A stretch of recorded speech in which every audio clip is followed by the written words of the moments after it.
नमस्कार। आप देख रहे हैं संतोष पाठक ऑफिशियल। आप सबका स्वागत और अभिनंदन। मेरे साथ हैं संतोष जी का भी स्वागत, अभिनंदन। बहुत बहुत बहुत धन्यवाद शिव जी। और संतोष पाठक ऑफिशियल यूट्यूब प्लेटफॉर्म के भी तमाम दर्शकों को नमस्कार। और हलचल इतनी ज्यादा बढ़ गई है, एक भोज से हलचल इतनी ज्यादा बढ़ गई है कि अब प्रधानमंत्री नरेंद्र मोदी को भी किसी पर भरोसा नहीं रहा। और वो किसी भी नेता को भेज सकते थे संभालने के लिए, बीएल संतोष को भेज सकते थे, अमित शाह को भेज सकते थे, भाई जो प्रभारी है उनको आप भेज सकते थे। लेकिन ऐसा लग रहा है कि उनको अब किसी नेता पर भरोसा नहीं रहा। और उत्तर प्रदेश में जो राजनीतिक हलचल शुरू हो गई है, अब खुद मोर्चा संभालने के लिए देश के प्रधानमंत्री नरेंद्र मोदी लखनऊ जा रहे हैं। लेकिन क्या बात बनेगी, बस इसी सवाल को लेकर हम आपके सामने आए हैं। उत्तर प्रदेश और देश की राजनीति से जुड़ी सबसे बड़ी हलचल, क्योंकि उत्तर प्रदेश का महत्व नरेंद्र मोदी जानते हैं। जब उनको देश का प्रधानमंत्री बनना था तो वो गुजरात से तो लड़े एक लोकसभा सीट पर, लेकिन उनका जो फर्स्ट प्रायोरिटी थी वो उत्तर प्रदेश थी और वाराणसी को उन्होंने चुना था। और उत्तर प्रदेश से लोकसभा सांसद के तौर पर वो देश के प्रधानमंत्री बने हुए हैं, लगातार तीसरी बार प्रधानमंत्री बने हैं। उनको पता है अगर उत्तर प्रदेश हाथ से गया तो फिर दिल्ली भी हाथ से चली जाएगी, फिर कुछ नहीं बचेगा। न रिटायरमेंट का प्लान काम आएगा, न राष्ट्रपति भवन जाने के लायक रहेंगे, क्योंकि राष्ट्रपति के चुनाव में यूपी के विधायक भी वोट करते हैं। तो आनंद फानन में प्रधानमंत्री नरेंद्र मोदी लखनऊ जा रहे हैं। क्या करेंगे जाके लखनऊ और क्यों उनको लखनऊ जाना पड़ा, ये स्टोरी लेकर हम आपके सामने आए हैं। अगले कुछ मिनट तक हमारे साथ बने रहिएगा। हमेशा की तरह शुरुआत अपने शानदार अंदाज में शिव कुमार मिश्रा जी करेंगे। जी शिव जी। प्रधानमंत्री के आने में कुछ घंटे बाकी है, आ भी रहे हैं, एक बड़े फंक्शन में आ रहे हैं। लेकिन उससे पहले उत्तर प्रदेश में मंगलवार की रात घड़ी लगाकर ठीक 9:30 बजे एक भूचाल आ जाता है। चंद घंटे पहले सभी वो साथी, कोई विधान परिषद से लौटा था, कोई विधानसभा से लौटा था, कानों कान खबर नहीं थी, एक एक कर पहुंचना शुरू हो गए। और देखते ही देखते 50 के आसपास विधायक इकट्ठे हो गए। आवाज था पीएन पांडे का, पाठक जी का। पाठक जी का, क्षमा चाहेंगे। अब पीएन पाठक जी वही हैं जिन्हें पंचानन पाठक कहते हैं। और पाठक जी के आवाज पर यह सब भीड़ लेके दो लोगों की अहम भूमिका थी, वो इकट्ठे होने शुरू हो गए। आज सब सफाई दे रहे हैं कि ये तो चाय पार्टी थी, ये लिट्टी चोखा पार्टी थी। अरे भैया, 50 आदमी के लिए लिट्टी चोखा बना होगा तो क्या वो 1 घंटे में बन गया होगा? मुझे जरूर बता दीजिए। अगर आप मानते हैं कि वो 10 मिनट में बन गया होगा तो मैं स्वीकार कर लूंगा। मैं चाय मान सकता हूं कि 1 घंटे में बनी हो, पी हो और चले गए हो। लेकिन साहब फिर सफेद कागज पर दस्तखत क्यों किए? कई उसके कारण हैं। और इसका सबसे बड़ा जो कारण समझ में आया, अगर मेरी बात से आप सहमत हो, मैं संतोष जी के पास पहुंचूं उससे पहले बड़े कारण गिना देता हूं। उत्तर प्रदेश में 52 विधायक हैं ब्राह्मण, 46 हैं अकेले बीजेपी से, 5 समाजवादी पार्टी से, 1 विधायक कांग्रेस से, 49 क्षत्रिय विधायक हैं, 43 विधायक हैं बीजेपी से, 4 समाजवादी पार्टी से, जिनमें से अभी आगे पीछे हो गए हैं, अब उनका काउंट इनमें नहीं है, तो कल आप कहो कि ऐसा नहीं वैसा नहीं। और 1 बसपा से और 1 राजा भैया अकेले अपने दल से। उसके बाद जो आते हैं वो कुर्मी समुदाय है, जिसमें 27 बीजेपी से हैं और 13 समाजवादी पार्टी से हैं। और लोकसभा चुनाव में इसका विपरीत हो गया है, 7 सांसद हो गए समाजवादी पार्टी से और 3 सांसद रह गए बीजेपी से। यानी अगली बार कुर्मी विधायक 15 ही चुन के आएंगे। उस भय में आकर प्रदेश अध्यक्ष कौन ढूंढ के बनाया गया? पंकज चौधरी, जो कुर्मी समुदाय से आते हैं, जो 7 बार के सांसद है। प्रदेश में बहुत लोग नहीं जानते कितने बार के सांसद हैं, कौन है पंकज कुर्मी। मैं बड़ी साफ गोई से बात आपके सामने रख रहा हूं। अब ब्राह्मण जो 46 थे उन्हें संकट दिखा। उन्होंने फिर विपक्ष के लोगों से बात की, भैया हमें बताओ, 46 थे हम, प्रदेश अध्यक्ष की चर्चा तो बहुत थी कि ब्राह्मण समाज से बनेगा, लेकिन अब प्रदेश अध्यक्ष भी नहीं मिला, मुख्यमंत्री तो पहले ही आज तक नहीं मिला, 89 तक ही मिला, वो भी कांग्रेस की देन थी कि ब्राह्मण मुख्यमंत्री बना। उधर 39 साल में 6 मुख्यमंत्री ब्राह्मण समाज से, जब से देश स्वतंत्र हुआ, 50 से लेके 89 तक, यानी 50 से लेकर 89 तक, 50 से लेकर 89 तक 6 मुख्यमंत्री ब्राह्मण समाज के, 6, और 89 से लेके इधर 36 साल हो गए, सिर्फ 3 साल का डिफरेंस है। उधर 39, इधर 36, कोई ब्राह्मण मुख्यमंत्री नहीं। हर बार संख्या 85 होती है जीतने वालों की, चाहे वो बसपा के साथ रहे, चाहे वो सपा के साथ रहे, चाहे भाजपा के साथ रहे। कुलबुलाहट हो गई, इकट्ठे हो गए, सफेद कागज पे दस्तखत कर दिए, भैया कुछ भी लिख लेना। और ये पेपर बाहर कैसे आया, ये कई सवाल हैं। तो प्रधानमंत्री को आना क्यों नहीं पड़ेगा? संतोष जी, मेरा तो सवाल बस इतना है आपसे, मैंने सब भूमिका बता दी है। देखिए प्रधानमंत्री आंकड़ों से बताइए, हवा में नहीं बताइए। नहीं, और वाकई आपने देखिए हमारा जो प्लेटफॉर्म है शिव जी, चूंकि हम तथ्यों के साथ बातें रखते हैं, हवा हवाई बातें नहीं करते, आपने बिल्कुल तथ्यों के साथ जानकारी दी। और वो कागज पर हस्ताक्षर से क्यों डर लग गया? वो इसलिए हस्ताक्षर से डर लग गया क्योंकि याद कीजिए कि योगी आदित्यनाथ से मुलाकात करके दिल्ली आने के बाद उनको प्रधानमंत्री बनाने के लिए जो लॉबिंग कर रहे थे, जगदीप धनखड़ को हटाने के लिए इसी तरह से राज्यसभा के सांसदों को एक एक करके राजनाथ सिंह के कमरे में बुलाया गया, सफेद कागज पर उनसे हस्ताक्षर करवाए गए, और जब 100 के लगभग सांसदों के हस्ताक्षर हो गए तो फिर जगदीप धनखड़ को फोन मिला के बोला गया कि भैया 100 के लगभग सांसदों के हस्ताक्षर है, या तो आप खुद इस्तीफा दे दो या हम आपको हटाने के लिए राज्यसभा में प्रस्ताव। इतिहास अपने आप को दोहराता है। वही चीज क्या यहाँ हो गई है? क्या सफेद कागज पे, सादे कागज पे हस्ताक्षर का मतलब योगी आदित्यनाथ को हटाने का प्रस्ताव है, या सफेद कागज पर हस्ताक्षर का मतलब है कि किसी और वैकल्पिक राजनीति का प्रस्ताव है? क्या विधानसभा स्पीकर को वो प्रस्ताव लिखा गया है, या भारतीय जनता पार्टी के राष्ट्रीय अध्यक्ष या भारतीय जनता पार्टी के प्रदेश अध्यक्ष को लिखा गया है? ये बड़ी दिलचस्प थ्योरी है। अब नरेंद्र मोदी साहब की दिक्कत समझ लीजिए। देखिए ब्राह्मण खेला समझ गए, हमने विस्तार से इस पर चर्चा भी की है। 2014 के लोकसभा चुनाव में आपको सीटें चाहिए थी तो आप ब्राह्मण प्रदेश अध्यक्ष बनाते हो लक्ष्मीकांत वाजपेयी, चुनाव जीत जाते हो, आप उसके बाद फिर पिछड़े पे चले जाते हो, केशव प्रसाद मौर्य को प्रदेश अध्यक्ष बना देते हो, चूंकि विधानसभा चुनाव का समय आ जाता है। फिर आपको लोकसभा चुनाव का समय आता है तो महेंद्र नाथ पांडे एक ब्राह्मण चेहरे को बना देते हो, फिर वो चुनाव खत्म हो जाता है तो फिर आप एक कुर्मी समुदाय के नेता को ले आते हो। तो ये जो खेला है वो कहीं ना कहीं अब जो समझ गए हैं, और इस बार तो उन्होंने ब्राह्मण 2024 के लोकसभा चुनाव में ब्राह्मण प्रदेश अध्यक्ष नहीं बनाया तो लुटिया डूब गई भारतीय जनता पार्टी की। ये नरेंद्र मोदी साहब समझ गए ना, तो उस खेले को समझ गए। अब 50 से ज्यादा विधायक जीत कर आते हैं। आप उत्तर प्रदेश की विधानसभा में 12.5% विधायक जो है वो ब्राह्मण समुदाय से आते हैं। अगर आपका 258 की टैली भी मैं समझ लूं तो उसमें से भी अगर आप 46 जोड़ ले तो 17-18% के आसपास आपके ब्राह्मण विधायक है, और उनके पास देने के लिए आपके पास कुछ नहीं है, न मुख्यमंत्री का पद, न प्रदेश अध्यक्ष का पद, और डिप्टी सीएम का एक झुंझुना आपने थमा रखा है। एक आप हमने खुद ही स्टोरी करी थी कि एक ब्राह्मण मंत्री किस तरह से ब्रजेश पाठक को फोन करके मदद मांग रहा था, वो मदद करने की हालत में नहीं थे, अपने मंत्रालय में उनकी नहीं चलती तो बाकी जगह क्या चलती है। तो ये सादे कागज पर हस्ताक्षर, और ये घटनाक्रम कैसे घटा? देखिए लखनऊ से लेकर दिल्ली तक हड़कंप मचा हुआ है। जैसे ही ये बैठक हुई, जैसे ही बैठक में हस्ताक्षर होने शुरू हो गए, योगी आदित्यनाथ का अपना इकोसिस्टम भी है, ये तो मानना पड़ेगा। मुख्यमंत्री हैं तो मुख्यमंत्री रहते हुए अपना इकोसिस्टम होता है। तुरंत उनको भनक लगी, उन्होंने अपने अधिकारी को, अपने एक करीबी अधिकारी को लगा दिया, और बड़ा दिलचस्प बता दूं, उन करीबी अधिकारी ने 4 लोगों को फोन किया, 4 लोगों को, 4 विधायकों को। सबसे पहला फोन किसको गया?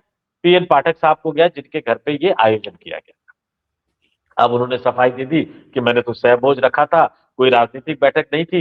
लेकिन मुझे समझ में नहीं आता है क्या कि उत्तर प्रदेश में लिट्टी चोखे का स्वाद सिर्फ ब्राह्मण विधायकों को अच्छा लगता है, ठाकुरों को अच्छा नहीं लगता क्या? कुर्मियों को अच्छा नहीं लगता क्या? अन्य जाति अगर बुलाना ही था तो बाकी सबको भी बुलाते। तो अब उनके सफाई का आप क्या कह लीजिए कि मैंने सहभोज रखा था। अब उस सहभोज में मैं जानता हूं जहां पीएन पाठक साहब बैठते हैं, अगल बगल वाले विधायक को उन्होंने बुलाया कि नहीं बुलाया? आगे पीछे बैठे विधायक को बुलाया कि नहीं बुलाया? और अगर आप भोज रखेंगे तो बड़े बड़े नेताओं को बुलाएंगे कि नहीं बुलाएंगे? भाई राजनाथ सिंह के बेटे को क्यों नहीं बुलाया आप? वो भी तो आ सकते थे ना, कई विधायक आ सकते थे। तो उस पे ना प्रदेश अध्यक्ष भी मौजूद थे, वो भी आ सकते थे, वो भी आ सकते थे। तो उस पर योगी आदित्यनाथ को भरोसा नहीं हुआ। तो उनके जो अधिकारी है उन्होंने महाराज जी को जाके बताया कि भैया ऐसी ऐसी बात हुई है पाठक साहब से, तो ऐसा कुछ नहीं था। तो उन्होंने हंसते हुए कहा, उन्होंने कहा और को फोन मिलाओ। तो बाकी 3 को फोन मिलाया गया। तब पता लगा कि ये कागज कोई साइन हुआ है। अब जैसे ही कागज की बात आई तो लखनऊ से लेकर दिल्ली तक फोन गनगनाने लग गए। बीजेपी आरएसएस में हड़कंप मच गया। हालत ऐसी हो गई कि आर पार की हालत हो जाएगी। क्या योगी आदित्यनाथ भी मोर्चा खोलते हुए नजर आएंगे? और फिर ये खबर आती है अचानक कि प्रधानमंत्री नरेंद्र मोदी लखनऊ जा रहे हैं। आप इनको तारतम्यता जोड़ लीजिए। हाँ, कार्यक्रम कैसे बनाए गए हैं वो भी मैं आपको बता दूंगा कि वो लखनऊ जा रहे हैं, लेकिन इस लखनऊ के कार्यक्रम में उनकी मुलाकात मुख्यमंत्री से भी होनी है, उनकी मुलाकात दोनों उप मुख्यमंत्रियों से भी होनी है, और ये भी तय मान लीजिए कि उनकी मुलाकात उनके अपने ही कैबिनेट के मंत्री जिनको प्रदेश अध्यक्ष बनाकर भेजा गया है उनसे भी मुलाकात होनी है। लेकिन इस मुलाकात में बात बनेगी क्या? और उत्तर प्रदेश की राजनीति कल वो जो जा रहे हैं सुशासन दिवस, अटल जी की जयंती, अटल जी की प्रतिमा का अनावरण करने के लिए, श्यामा प्रसाद मुखर्जी की प्रतिमा का अनावरण करने के लिए, दीनदयाल उपाध्याय की प्रतिमा का अनावरण करने के लिए, और वही उसी लखनऊ की धरती से मुख्यमंत्री रहते हुए कल्याण सिंह ने अटल बिहारी वाजपेयी की वो हालत कर दी थी कि अरे वो पीएम तो तब बनेंगे जब एमपी रहेंगे, और अटल जी को 3 दिन 4 दिन वहां रहना पड़ा। और इस बार नरेंद्र मोदी की यही हालत वाराणसी में हो गई थी। उनको पता है, देखिए, गुजराती लॉबी को उत्तर प्रदेश में सरकार चाहिए, लेकिन माइनस योगी आदित्यनाथ चाहिए। लेकिन अगर उनको लगेगा कि योगी आदित्यनाथ अब लड़ने और भिड़ने को तैयार हो गए हैं, अपनी सरकार की कुर्बानी देने को तैयार हो गए हैं, तो फिर नरेंद्र मोदी इस बात को समझते हैं कि अगर लखनऊ की गद्दी हिली, अगर यूपी की सरकार हाथ से गई, तो फिर दिल्ली भी बहुत दिनों तक हाथ में रह नहीं पाएगा। तो जो कुछ घटनाक्रम हुआ और जिसके बाद योगी आदित्यनाथ एक्टिव हुए, लखनऊ में उन्होंने लोगों को फोन करके अड़काया, दिल्ली में फोन करके लोगों को उन्होंने एक तरह से तमाम बातों की जानकारी दी, और इस बीच शिवपाल सिंह यादव सामने आ जाते हैं। समाजवादी पार्टी की तरफ से वो यूपी के विधायकों को, ब्राह्मण विधायकों को कहते हैं, भैया अगर आपका अपमान हो रहा है, संतुष्ट नहीं हो, सेटिस्फाइड नहीं हो, दुखी हो, तो आ जाओ, आपका पूरा मान सम्मान रखेंगे, आपका पूरा इज्जत की पुख्ता व्यवस्था की जाएगी। सीधे सीधे ऑफर है कि आ जाओ, मंत्री बन जाओ, सरकार एक वैकल्पिक सरकार बनाओ, मंत्री बनना है तो मंत्री बन जाओ। और एक ऑफर तो खुला ऑफर अखिलेश यादव का है ही कि जो भी 100 लेके आ जाओ, हम उनको समर्थन देने के लिए तैयार हैं, वो मुख्यमंत्री बन जाए। तो क्या माइनस ठाकुर, मैं फिर से दोहरा रहा हूं, 258 विधायक बीजेपी के पास है, लेकिन जिस तरह से पीडीए का राग अलाप रहे हैं और जिस तरह से ब्राह्मण विधायकों की नाराजगी का लाभ समाजवादी पार्टी उठाना चाहती है, तो क्या माइनस ठाकुर करके बाकी सब जो है वो 100 सवा 100 पूरे होने वाले हैं? आखिर ये सादे कागज पर हस्ताक्षर का मतलब क्या है? इन तमाम चीजों के ऊहापोह की स्थिति में प्रधानमंत्री नरेंद्र मोदी का लखनऊ का दौरा ये अपने आप में बताने को तैयार है कि अब उन्हें खुद भी किसी पर भरोसा नहीं रहा है, और 1 to 1 बात होगी। हाँ, तस्वीरें पहले की तरह आएगी कि नहीं आएगी मैं नहीं कह सकता। एक तस्वीर आई थी ना शिव जी पहले, जो जी। योगी आदित्यनाथ के कंधे पर हाथ रखते हुए पीएम जा रहे हैं और पीछे से फोटो खींची गई थी, हम्म। वैसी तस्वीर आएगी कि नहीं आएगी, लेकिन 1 to 1 मुलाकात होगी। और शायद ये जो बातचीत होगी इस बार की 1 to 1, वो फाइनल बातचीत होगी कि अब उत्तर प्रदेश में होना क्या है, बदलाव होना है तो कब होना है, कैसे होना है। और जब पहले तय हो गया था, एक फॉर्मूला योगी आदित्यनाथ और नरेंद्र मोदी के बीच में तय हो गया था कि ठीक है, आपने प्रदेश अध्यक्ष बनाया, उसको लेकर मुझे काम करना है, मैं वाराणसी और वाराणसी के आसपास के इलाके में जो पिछली बार जो गलतियां हुई उन गलतियों को दुरुस्त करके आपको चुनाव जितवाने के लिए काम करूंगा। जब सब कुछ मैं मान ही चुका था, तो फिर ये बैठक क्यों? और इस बैठक से पहले जो आपके नए प्रदेश अध्यक्ष बने हैं वो बार बार रमापति राम त्रिपाठी से मिल क्यों रहे हैं? दिल्ली में मिले, लखनऊ में मिले, फिर विधायकों की गोलबंदी अचानक कैसे हो गई? अचानक इतने विधायकों को इतना हौसला कहां से आ गया कि वो एक साथ बैठक करने लग गए, फिर सादे कागज पर हस्ताक्षर भी करने लगे? ये तमाम चीजें जो हैं वो शायद 1 to 1 बातचीत होगी प्रधानमंत्री नरेंद्र मोदी के इस दौरे पर, क्योंकि कुछ घंटे बाद कल जो है वो प्रधानमंत्री नरेंद्र मोदी लखनऊ की धरती पर होंगे। उसी लखनऊ की धरती पर जहां से सांसद हुआ करते थे अटल बिहारी वाजपेयी, उसी लखनऊ की धरती पर जहां पर बीजेपी के मुख्यमंत्री कल्याण सिंह और अटल बिहारी वाजपेयी आमने सामने आ गए थे, उसी धरती पर एक बार फिर से बीजेपी के मुख्यमंत्री और बीजेपी के प्रधानमंत्री आमने सामने बैठेंगे और फिर पूछेंगे, बताओ भाई क्या चाहते? अब कौन पहले पूछेगा और कौन बाद में उसका जवाब देगा ये तो कल ही पता लगेगा, लेकिन बातचीत होगी, आमने सामने की बातचीत होगी इस पर। संकट बड़ा है, सामने खड़ा है, किसके ऊपर गाज गिरेगी कुछ पता नहीं। देश की मौजूदा परिस्थितियां लगातार बदल रही हैं। महाराष्ट्र में आज ठाकरे बंधु इकट्ठे हो गए, एक ही गाड़ी में 25 वर्ष बाद बैठकर घर से निकले। तत्काल महाराष्ट्र के मुख्यमंत्री देवेंद्र फडणवीस को आकर प्रेस कॉन्फ्रेंस करने पड़ी और उन्होंने कहा क्या आप खबर लाए हो, क्या रसिया और रूस और यूक्रेन इकट्ठे हो गए, क्या जेलेंस्की और पुतिन इकट्ठे आ गए, आप तो ऐसे खबर बता रहे हो। लेकिन अंदर भय था, जो इस दोस्ती को रूस और यूक्रेन की लड़ाई से जोड़ा जा रहा था, अंदर का भय बता रहा था। आप कितना भी छुपाओ, भय सामने आ जाता है। ऐसे ही उत्तर प्रदेश में कल ये बैठक लीड खबर बन गई है, और इस लीड खबर के बाद अब ये चर्चा है कल प्रधानमंत्री जी आएंगे तो सवाल क्या करेंगे और लोग क्या जवाब देंगे। और सवाल दूसरा भी है कि जो पंकज चौधरी ने बैठक कल बुलाई, पश्चिमी उत्तर प्रदेश के विधायकों के साथ स्वागत समारोह हुआ होटल अवध इन क्लार्क में, उसी होटल अवध इन क्लार्क में जिसमें क्षत्रिय समाज की पहले बैठक हुई, और उस बैठक के कर्ता धर्ता भी कुंदरकी के विधायक रामवीर सिंह थे, और इस बार भी बैठक के कर्ता धर्ता रामवीर सिंह थे। और उस बैठक में कोई नहीं था तो कौन नहीं था? क्या प्रदेश अध्यक्ष से भूल हुई या जानबूझकर गलती कर बैठे? उस बैठक में नहीं थे तो क्षेत्रीय भाजपा के अध्यक्ष पश्चिमी प्रदेश के नहीं थे, उस बैठक में नहीं थे तो भाजपा के पश्चिमी प्रदेश के संगठन महामंत्री नहीं थे। आखिर क्यों नहीं बुलाए गए? यह सवाल भी लखनऊ की सरजमीन में बड़ी तेजी से गूंज रहा है। अभी मैंने इस पर एक पूरा प्रोग्राम किया है। और ये सब खबरें आती कहां से हैं? इन खबरों को रोका कैसे जाता है? संगठन महामंत्री ने इसको संज्ञान में लिया है, इस पर भी चर्चा होगी। और बताया जाता है उस न्योते को मंजूरी किसने दी? उस न्योते को भी मंजूरी रमापति राम त्रिपाठी ने दी। साथ थे, दीप प्रज्वलन कर रहे थे, साथ में थे, और जब बड़ा वाला जो हार पहनाया जाता है उसके भी बीच में थे। सब कुछ ठीक नहीं है। आप तो उत्तर प्रदेश से पुराने वाकिफ हैं। रमापति राम त्रिपाठी और योगी जी में कभी भी सामंजस्य नहीं बना है। त्रिपाठी जी हमेशा दिल्ली खेमे में रहे, उनके बेटे सांसद थे, उनके साथ विधायक जी के जो योगी के सबसे नजदीकी विधायक से उनसे बदतमीजी हुई, वो इस दुनिया में नहीं है, इस बारे में हम उनका कोई जिक्र नहीं करेंगे। जवान बेटे का पुत्र शोक बहुत खतरनाक होता है व्यक्ति के लिए। अभी कुछ ही दिन पहले उन्होंने अपनी नतिनी की शादी की है। अब कौन चलाएगा संगठन, कौन चलाएगा प्रदेश? और उसी दिन ब्राह्मण बंधुओं की बैठक, दो बड़े कारनामे, और दो बड़े कारनामों पर टीवी खामोश है। तीसरी बड़ी खबर है कुलदीप सेंगर का जमानत पर आना। बड़ी टीवी खामोश है। और कल सबसे पहले अगर किसी ने बिटिया की खबर दिखाई, किसने दिखाई? रिपब्लिक भारत ने। आखिर 3 दिन से अर्नब क्यों बदले हैं? इस संग्राम पर हम अभी कल संतोष जी से चर्चा करेंगे इस पूरे प्रोग्राम पर। आखिर क्या हुआ, कैसा विद्रोह? खबरें इतनी निकल रही हैं लेकिन चर्चा ही नहीं है।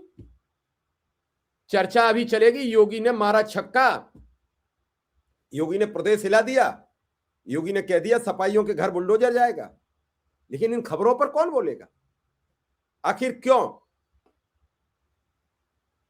बसपा ने ब्राह्मणों का वोट लिया, पूर्ण बहुमत की सरकार बनाई, और 2 वर्ष बाद अगर सबसे ज्यादा हरिजन एक्ट के मुकदमे दर्ज हुए तो ब्राह्मणों के खिलाफ हुए।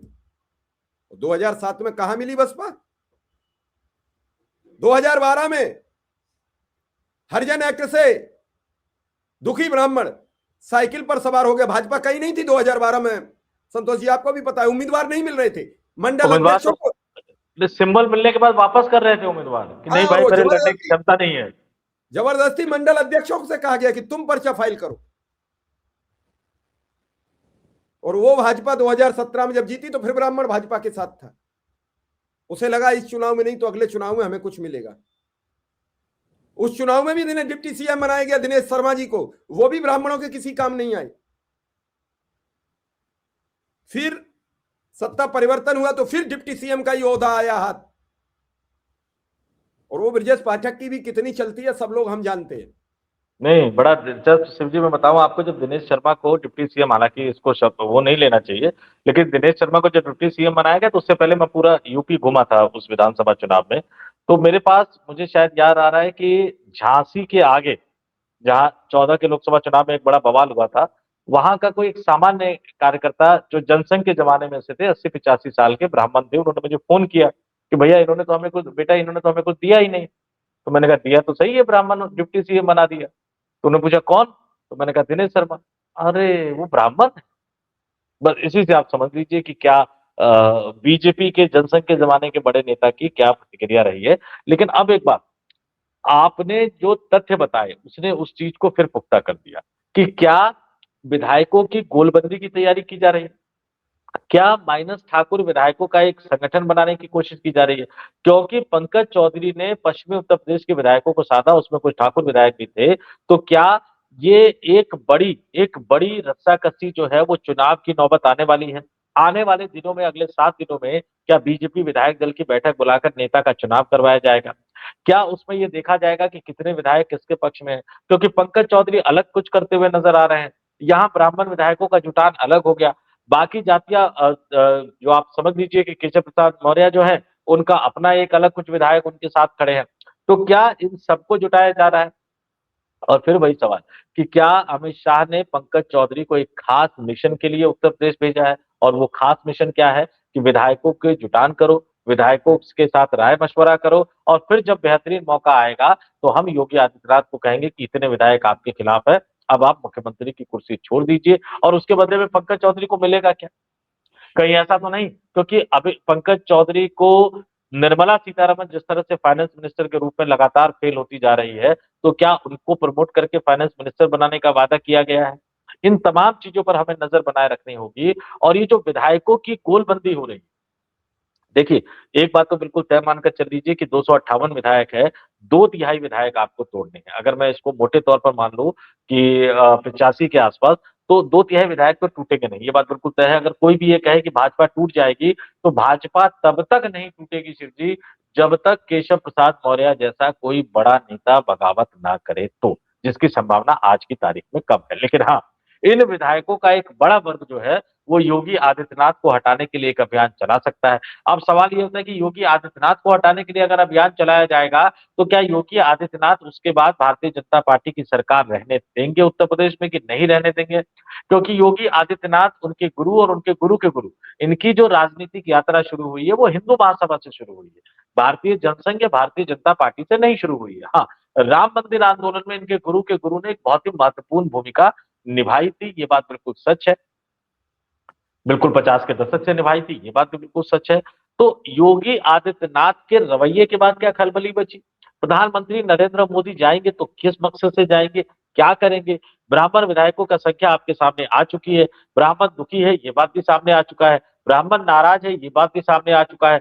सबका साथ, सबका विकास, सबका विश्वास की बात करने वाले भारतीय जनता पार्टी की सरकार में उनका अपना ही एक सबसे बड़ा वोट बैंक नाराज है, और खासतौर से तब जब विपक्षी राजनीतिक दल घेरेबंदी कर रहा है 2027 में हटाने की, उससे पहले की ये बड़ी बैठक और प्रदेश अध्यक्ष की सक्रियता और पूर्व प्रदेश अध्यक्ष रमापति राम त्रिपाठी की सक्रियता, संगठन को अलग थलग करके विधायकों को गोलबंद करने की कोशिश, ये अपने आप में बताती है कि कहीं ना कहीं दिल्ली दरबार का अपना एक अलग एंगल है, और वो एंगल नरेंद्र मोदी से ज्यादा अमित शाह का एंगल है। लेकिन क्या नरेंद्र मोदी कुछ कर पाएंगे?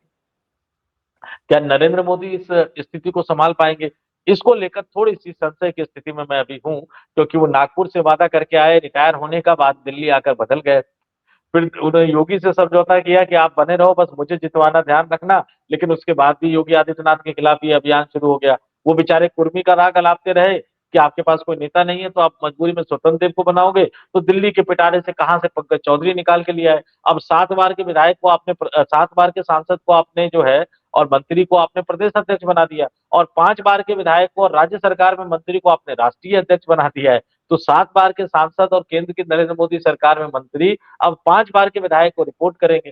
तो ये एक अजीब सी स्थिति भारतीय जनता पार्टी में कसमकस की बनी हुई है। अब कल लखनऊ की धरती पर क्या होगा जब प्रधानमंत्री नरेंद्र मोदी उतरेंगे और सीएम और दोनों डिप्टी सीएम और प्रदेश अध्यक्ष के साथ बातचीत करते हुए नजर आएंगे, इस पर हमें नजर बनाए रखनी होगी। इस बीच जो सिंगर वाला मामला था, मैं दर्शकों को जानकारी दे दूं कि जो पीड़िता थी वो राहुल गांधी से मिलने के लिए 10 जनपद पहुंची है।